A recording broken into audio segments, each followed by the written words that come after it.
It's called the war on drugs. Tonight we're going to see evidence that it just might be an utter sham.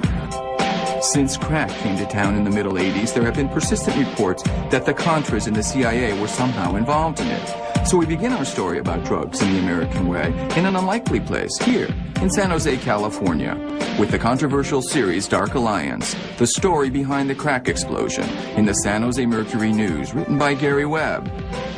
His series linked the explosive growth in the market for crack cocaine to the shadowy funding of the Contras back in the middle 80s. Remember? Iran-Contra, selling guns to the Ayatollah. Incentives to make that February transaction work.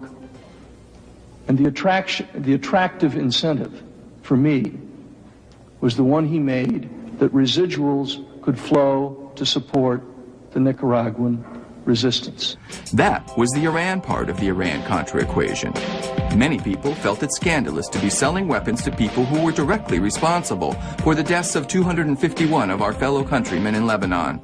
A few even called it treasonous. Webb's story raised the frightening picture of out-of-control elements of our nation's covert intelligence agencies peddling drugs like an army of Ivy League superflies. In places like Los Angeles, the effects are still being felt. And it's on these city streets that the drugs, the crack, ended up. The gangs in Los Angeles distributed crack cocaine to over 110 American cities that had never seen or heard of the drug before. And today, 10 years after the Nicaraguan Contra war is over, the crack is still here.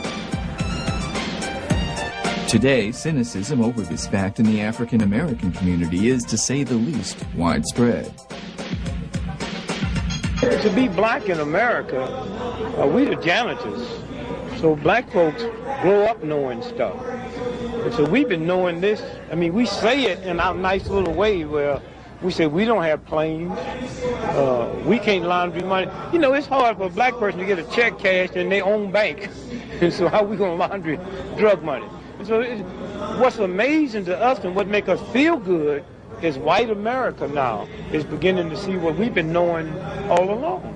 I was catapulted into this issue because of my shock and outrage at the idea that government could have anyway been involved with the trafficking of drugs in this country.